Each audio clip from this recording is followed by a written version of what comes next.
Her breakout moment came with Don't Let Me Down, her massive collaboration with the Chainsmokers. That song was everywhere. It hit the top 10 in charts around the world, and its music video has crossed over 2 billion views on YouTube. A year later, she teamed up with Griffin and Illenium on Feel Good.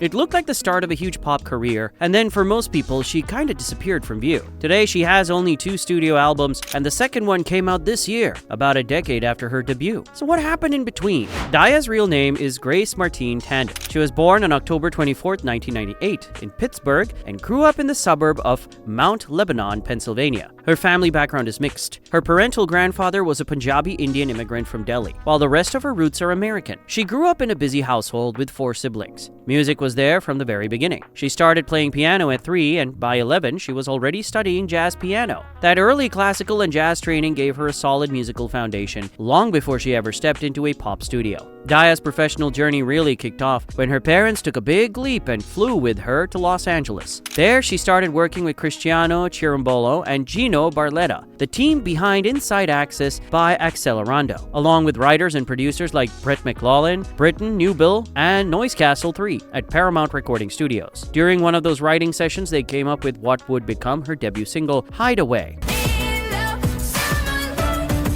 On the back of that success, Daya released her self-titled EP in September 2015, a 6-track project that introduced her moody, synthy teen pop sound. The EP debuted at 161 on the Billboard 200, while Hideaway climbed into the top 40 of the Billboard Pop Songs chart. Not a bad start for a teenager. Then came the real shift. Sit Still, Look Pretty.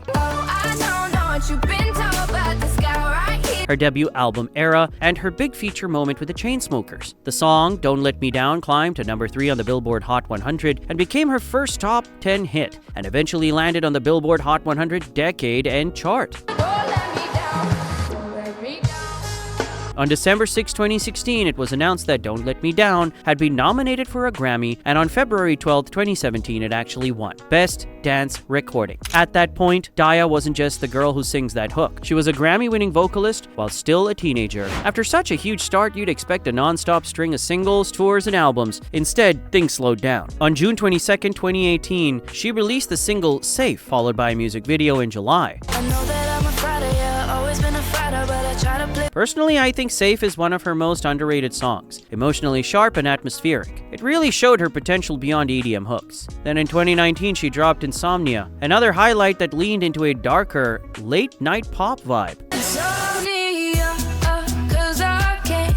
And then radio silence for a while. One of the most common theories among fans centers on label politics and a lack of support. Daya was originally signed to a small label called Artbeats in collaboration with Z Entertainment and Red Distribution. It was basically Gino Barletta's passion project, built around developing Daya into a mainstream pop act. There's a narrative floating around that Daya came from a relatively comfortable background and had family connections that helped her reach Gino and his team. Whether that's exaggerated or not, the fact is, the early infrastructure around her career was very boutique and very focused on making her the next big pop girl. Then she scored her own hit, landed a global smash with the Chainsmokers, won a Grammy, and established herself as a recognizable name. After that, it seemed like she and her team decided they didn't need Gino's operations anymore. She left Artbeats and signed with Interscope Records, launching Daya Records as well, which may have been set up, in part, to secure more rights and control over her music, including songwriting credits and ownership stakes. But according to a lot of observers, Interscope just didn't really do anything with her. She wasn't heavily promoted, there was no huge rollout, and the momentum from Don't Let Me Down faded. For a label that works with dozens of pop acts at once, Daya probably started to look like a half-developed project in an increasingly crowded market. She'd always been marketed as an up-and-coming pop girl, but by the late 2010s, the market was flooded with solo female pop acts, and pure pop itself was starting to slip out the mainstream in favor of hip-hop, trap, reggaeton, and alternative-leaning sounds. Her debut era wrapped up around 2016-2017, yet her sophomore album, Till Every Petal Drops, only arrived about 10 years after her debut single, just a couple of months ago on an independent bias through 1RPM. According to Daya, this new album was a much more collaborative and free experience. 13 producers worked on it, and she had significantly more creative control than on her first record. The project is almost entirely solo. No big DJ features, no obvious crossover collabs, which ironically is what originally gave her global reach. Tracks like Recent Memory